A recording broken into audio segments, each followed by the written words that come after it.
Hello guys, welcome back to my YouTube channel. In today's particular videos, we'll be talking about goat farming.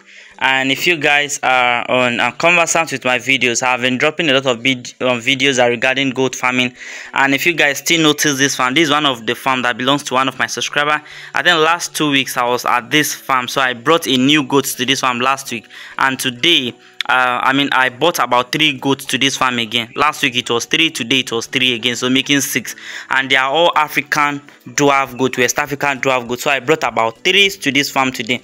So we are waiting for the vet doctor to come and treat them before before we think of probably joining them to the farm or anything. Like I said, if you have a goat farm or if you buy a goat or a new goat to your farm, the number one thing that you need to do is to quarantine the goat for about 2 weeks before joining them with the rest of the goats. So that is what we are about to do. So we are waiting for the vet doctor to arrive at the farm so we could treat them. So I will update you guys. I was going to all the videos you guys are going to watch how the vet doctor is treating the goat and everything. You guys are going to see it. You understand? So there are 3 female goats. So like I said, we are planning on bringing a Boer goat to this farm by October. By God's grace, October will be bringing a new Boer goat and Kalahari to this farm. So I will keep you guys updated to see how the farm looks like and what we want to do in this particular farm. We are intending on going into crossbreeding of this particular goat. So whenever the goat arrives, I will definitely let you guys know for you guys to see what the farm looks like.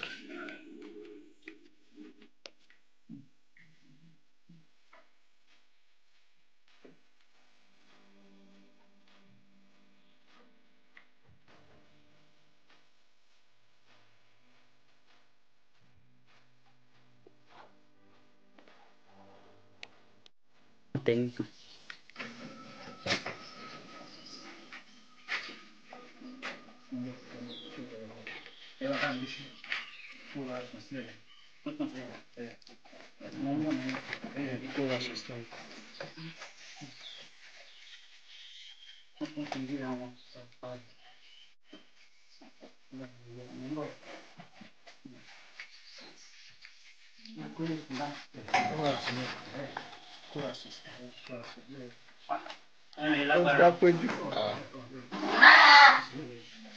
Ẹ má worry sir. No.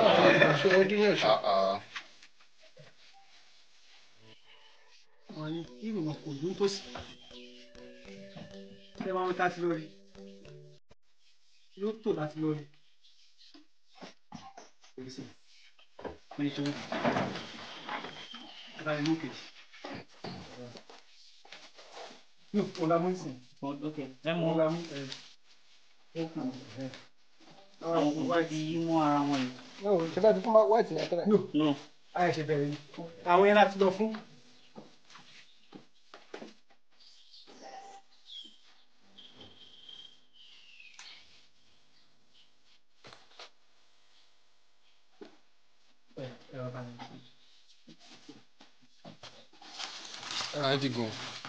Ó ti gùn. Díẹ̀ o, remember now.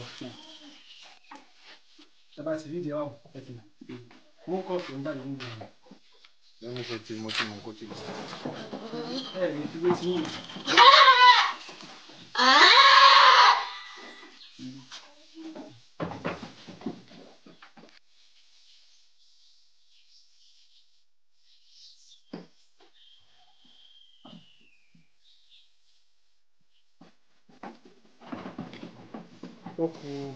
White. Okay. Méjì. Méjì. Okay.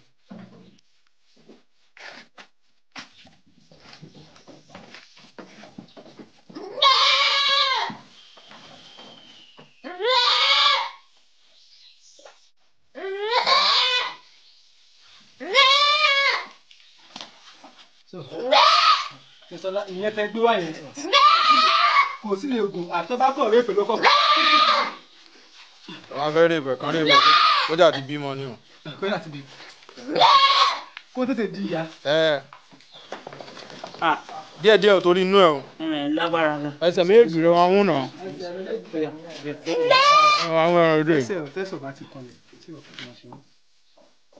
Ilé tó sín ló bí jáde.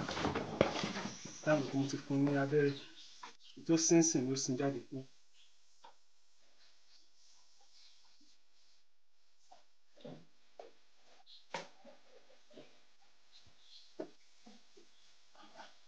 ṣàṣẹ pé mo rí lẹ́ẹ̀kan.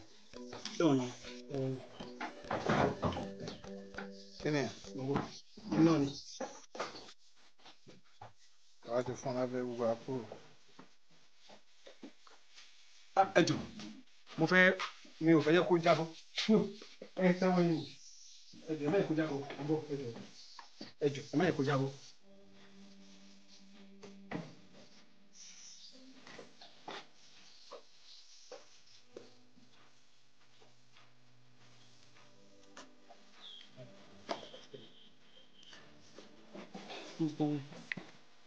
So look at these are the rest of the goats at this particular corner. So these are just the rest of the goats.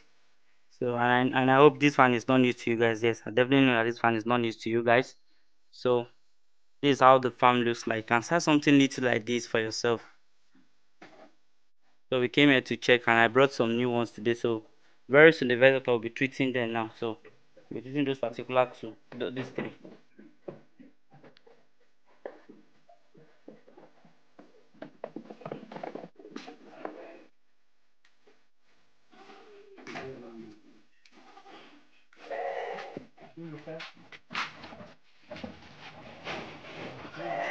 Alright.